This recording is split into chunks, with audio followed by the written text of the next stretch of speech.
Boom. Israel dikirimin rudal sama Iran. Jangan ampe perang, karena perang itu adalah hal yang membuat kita susah jualan. Opening dulu.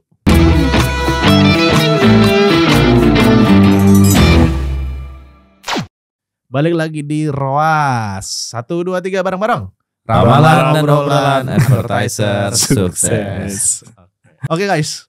Jadi gue mau update sedikit. Kemarin di tanggal, ini kan tanggal 23.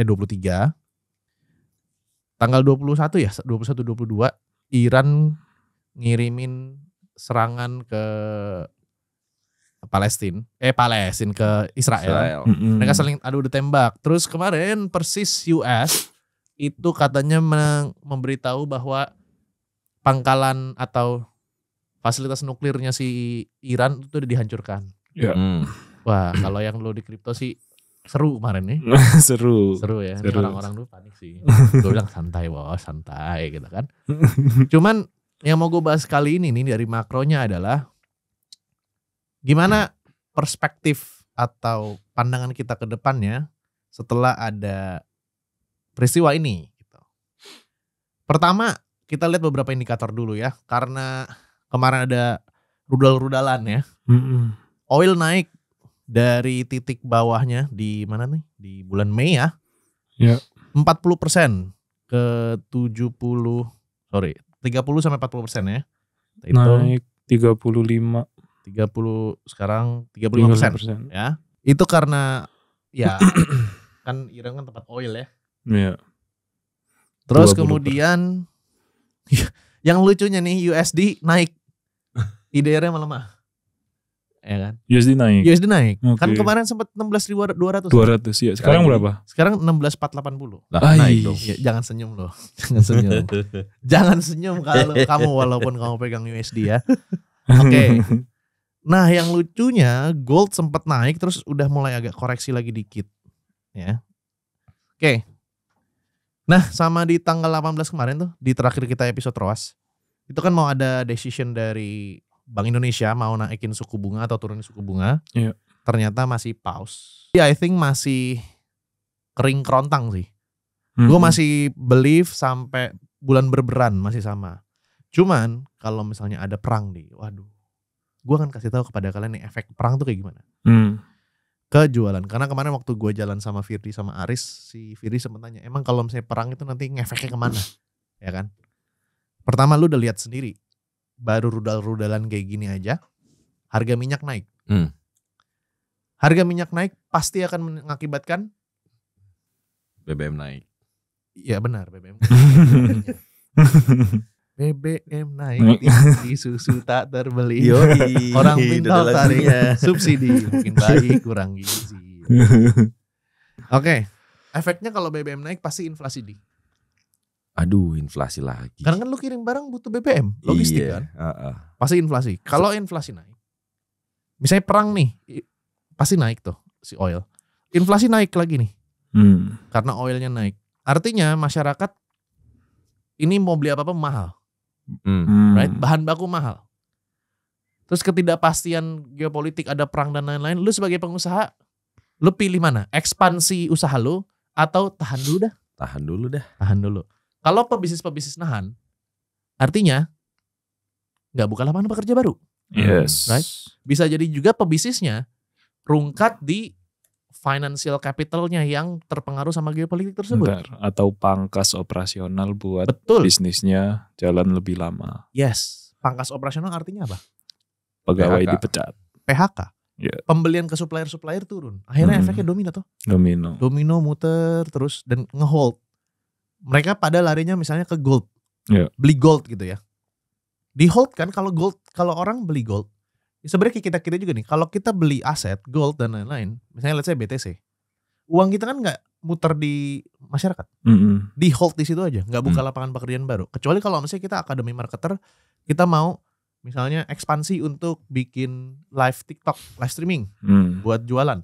Itu kan kita nyerap tenaga baru, Yes. tenaga kerja baru gitu. Ini enggak. Nah kalau seandainya terjadi, walaupun tenaga kerjanya yang TikTok live itu nggak jelas ya kalian itu ya, Kalau misalnya perang ini terjadi bukan suatu hal yang bagus untuk kita jualan. Oke. Karena jualan biar lancar butuh stabilitas ekonomi dan geopolitik. Oke. Jadi kalau misalnya ini perang, which is gue percaya perang ini probability-nya low karena terlalu mahal untuk US untuk mulai perang ya. Mereka punya, menurut gue ya, correct me if I'm wrong ya. Menurut gue US sekarang dengan adanya hutang yang begitu besar, dia gak terlalu bisa afford buat bayar perang itu. Oke. Berarti dia harus hutang lagi. Walaupun armadanya tinggi. Kemudian presiden US yang sekarang itu kan Donald Trump. Donald Trump itu kan anak financial market banget nih. Iya. Dijen anaknya. Bener. Dijen. Trump suka dijen gitu. Anak ini banget, anak financial market banget. Dan dia punya janji mau naikin financial market ya kan waktu kampanye presiden itu kan.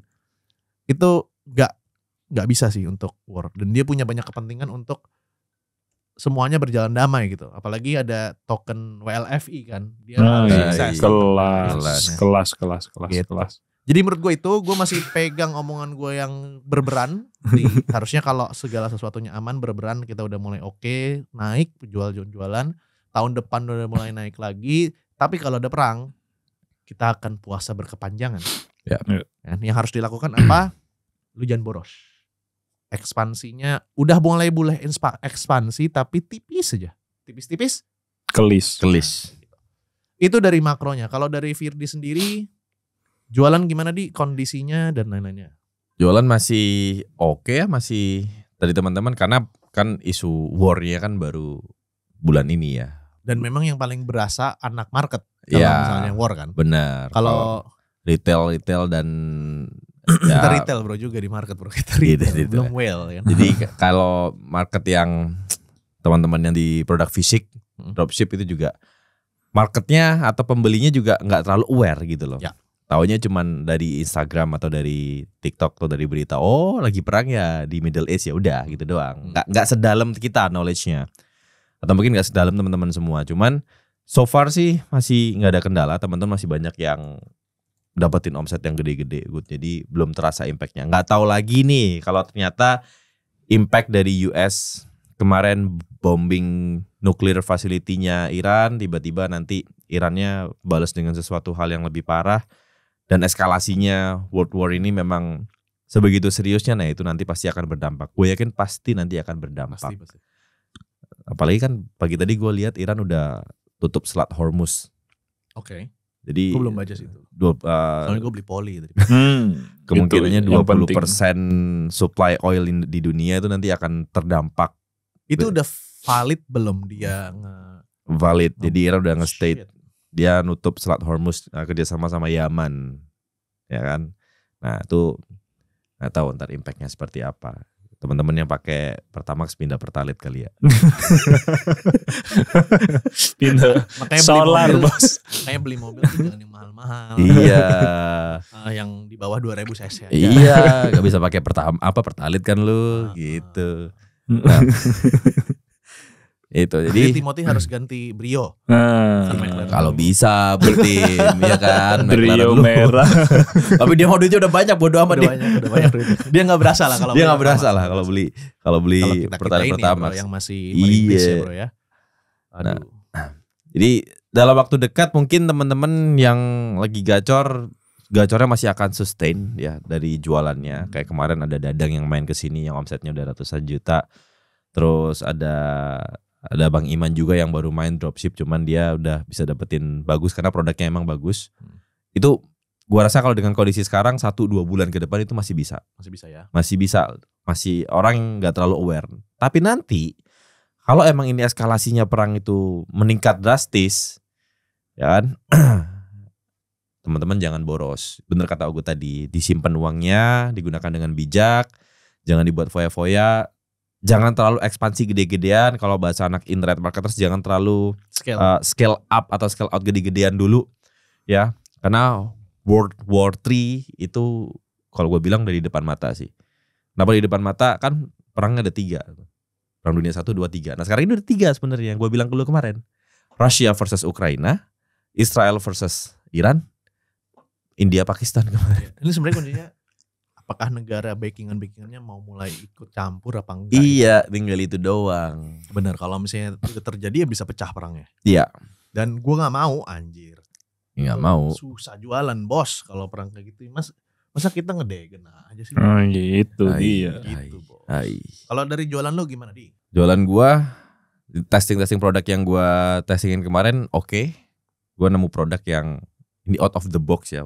Produk sehari-hari di rumah lu pada tuh ada semua. Tapi gua coba jualin online laku anjing. Oh ya. Laku anjing. Nggak di spill. Spill lah. Nanti ada satu spill hot product juga ya. Kan gua spill. Ini produknya nih.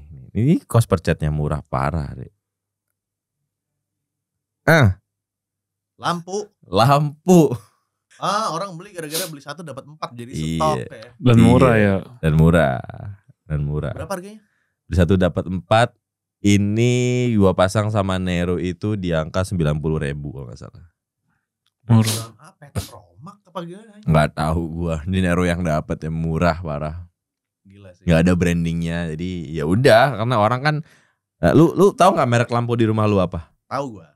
Yang soalnya lu pasang yang 3 warna kan? Iya. Yes. Kalau maghrib gue pengen kuning biar gampang. Iya, biar nggak silau mata, biar nggak sakit. Yeah. Nah, orang-orang seperti Ogut dan gue juga tahu karena gue yang masang bolam di rumah gue. Yeah. Itu lebih sedikit ternyata daripada orang-orang yang bodo amat mau lampu apa, yang penting murah sama dia long last sama dia. Lu tahu nggak rumah apa? Kagak. Nggak tahu mereknya. Dia lu tahu nggak? Mereknya apa? Tahu? Osram bukan? Philip. Nah, ini targetnya dari orang-orang kayak Aris. Yang dia bodo amat, murah, bisa dipasang, nyala. Iya anjing. Itu. Apa kabarnya? Iya anjing. Orang tidur lampu gua matiin. Nah, itu. Kalau Aris ini memang dia nempel molor dia kan. Simple bos hidup. Makanya konten-kontennya gak aneh-aneh. Ini gue testing ya sama Neru. Lah kok bagus gitu. Gini doang ya anjay. Gini doang. Lampu. Jadi buat teman-teman sebenarnya kalau teman-teman bisa dapat barang kebutuhan masyarakat yang digunakan sehari-hari yang harganya murah, entah itu dari supplier atau bahkan produsen, lu cobain aja iklanin, siapa tahu bisa dapat. Ini murah loh. Biaya per chatnya 1.300 loh, cost per kliknya di bawah 1.000 loh, ini murah parah sih. Cost per kliknya di bawah 1.000. Lagi yang bawah nih ada dompet. Oh ini masih tapi nggak lolos fase testing. Dompet nih ada 6 chat doang. Closingnya susah. Kalau yang lampu ini closingnya gampang, 12 chat masuk, closingnya ada sekitar 30% berarti. Terus ada lagi produk. Ini produk yang kemarin gue sempat testing di Mei, tapi sekarang naik lagi nih. Charger aki otomatis. Nah, ini beda sama cas aki yang lama. Kalau cas aki yang lama itu kan dia yang warnanya kuning kecil ya, tapi yang ini dia ada semacam apa ya? Indikatornya begitu dah. Nah ini cas aki. Ini warna-warni banget ya kayak. Konten iklannya gini doang, Gut. Iya. Bagus tapi. Ini warna-warni gini kayak ini bro, Solana ya. Solana. Kayak bikin Solana pampan. Nah, ini charger aki. Ini cas cuma 100.000. Ya nggak 100.000 sih, ini kan lu beli alatnya 125.000 ya. Tapi lu bisa ngecas aki. Jadi aki-aki. Lu bisa mulai usaha aki, cas aki. Misalkan aki-aki dari tetangga ada yang soak gitu ya, lu casin supaya dia ngisi lagi, itu bisa pakai alat ini. Ini bahan bakarnya apa ini? Bahan bakarnya listrik kan cas. Enggak, maksudnya baterai, dianya dicas atau masukin apa gitu, solar enggak? Enggak ya? Ini colokan Indonesia nih bahan bakar. Kan genset gitu, sar gitu. Oh ini colok listrik. Dia nyolok listrik. Aki. Ini kayak semacam inverter atau kayak pencatu daya gitu deh. Jadi dia dicolokin ke listrik yang colokan nih. Jadi sampai ke dia tuh lebih gede, bisa ngecas aki. Gitu. Dieskalasi berarti ya. Dieskalasi. Di bus. Jadi kayaknya kalau lagi perang alat ini laku deh. Kita usaha buka cas aki. Iya. Nggak perlu ngecas lagi seumur hidup. Benar. Gitu. Kalau lagi perang cas aki-aki yang dipakai tank, aki-aki yang dipakai sama misil pembuat rudal gitu-gitu kan. Hooknya gini, suka dibohongin aki harus ganti sama tukang bengkel. Nah, gitu. Ya 2 produk ini sih. Ini dua produk ini pun juga kalau nanti perang pecah dia akan bertahan. Siapa sih yang nggak butuh lampu? sama cas aki. Sebenarnya yang bakalan bertahan kalau perang pecah atau nggak apa? Kurma. Lo bener. Bener. Tahan lama bertahan hidup bos. Iya. Dan energi. Gitu. Cukup 3 loh. Kurma. Perang pecah jual kurma ya. Oke Riz, coba kalau misalnya ada orang yang mau jualan bohlam itu kira-kira Riz penasaran nih kontennya hooknya gimana ini. Karena ini just bohlam gitu. Just bohlam. Kira-kira nih kalau Firdi kan ini jelas orang beli karena lampu bohlamnya jumbo. Beli 1 dapat 4. Oke. Oh itu aneh sih, beli 1 dapat 4, di bawahnya beli 3 dapat 1. Apa bedanya coba? Beli 1 dapat 4. Beli 3 dapat 1, sama-sama dapat 4. Iya. Tapi kalau beli 3 di psikologi gue ya, kalau beli 3 itu keluar duitnya lebih banyak. Iya. Dapatnya lebih sedikit. Kalau misalnya di atas beli 1 dapat 4 tuh kayak anjir beli 1 dapat 4 beneran. Beli 3 dapat gratis 3. Iya, betul. Kalau yang beli 1 dapat 1 doang. Iya. Itu kenapa lu taruhnya gitu? Psikologi mindset aja. Psychology playing aja. Dia enggak baca yang atas enggak kena, baca yang bawah kena gitu doang. Padahal kan sama gitu loh. Itu kemarin sempat ramai di grup akademi marketer. Bang, bedanya apa beli 1 dapat 2 sama beli 2 apa? Beli 1 gratis 1 sama beli 1 dapat 2. Bedanya apa? Gue bilang, coba pikir lagi lebih dalam, bedanya apa? Mau dia balas, sama ya bang ya? Iya emang sama, gue bilang gitu. Ini kalau gue lihat lampu bohlam jumbo tuh gain hooknya cuma jumbo gitu loh. Harusnya kan lu maininnya kan lu mainin gain atau pain kan di sini. Nah jumbo nih kurang menurut gue misal painnya. Ini misal dalam bentuk video ya dia. Kalian beli bohlam mahal-mahal tapi 5 hari udah rusak. Males balikin, garansinya ribet. Ujung-ujungnya buang duit lebih banyak. Nah itu pain. Kalau gain hook, bohlam termurah, menerangi, memancarkan sinar rembulan satu ruangan. Jadi lu kasih gambar, ruangannya gede banget. Satu bohlam ini dapat memancarkan sinar langsung 200 meter persegi. Iya. Bohlam termurah, pancaran sinar 200 meter persegi. Itu gain hook.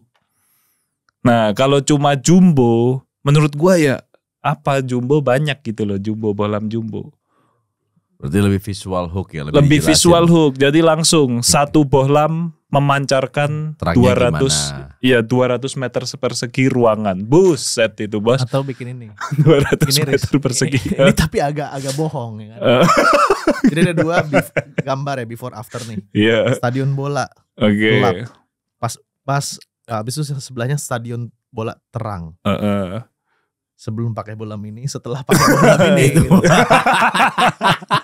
Yang dia pakai itu 3.000 watt anjing di stadion bola. Ini cuma 40. Iya, atau bisa dibikin before after gitu di ruangan gelap terus gua kasih tanda bintang. Iya. Bintangnya jika memasang 100.000 lampu. Itu lucu sih.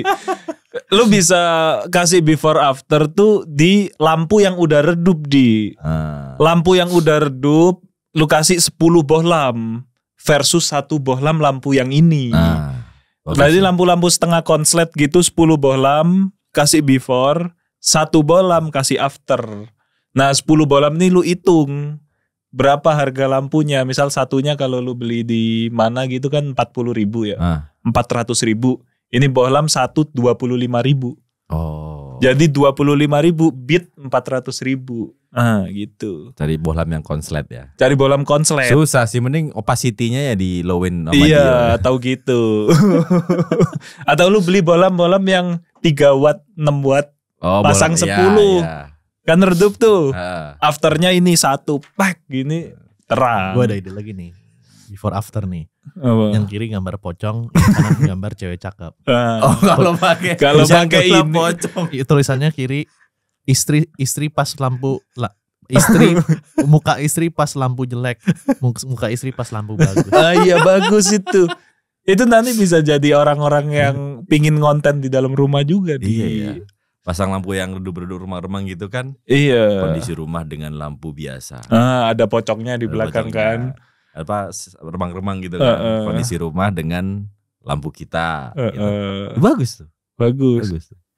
Gitu. Jadi ini masih template lah ini. Ini marketnya cuman ya udah lu dapat 4 gitu bolanya jumbo murah gitu kan. Iya, benar. Kalau kayak gitu mungkin lebih cocok lampu yang ada brandnya sih. Sayang kan. Sayang mikir kreativitas. Kalau ini kan lu bener-bener kayak trade coin kan. Iya. Dia alasan kita kenapa nyaranin temen-temen tuh dropship dulu sebelum bikin brand. Bener. Karena biar gini pindah-pindah produknya gampang. Nah, kayak lu trade meme coin atau trading crypto gitu. Ya kalau koinnya udah basi, udah ampas gitu ya pindah koin lain gitu. Ya.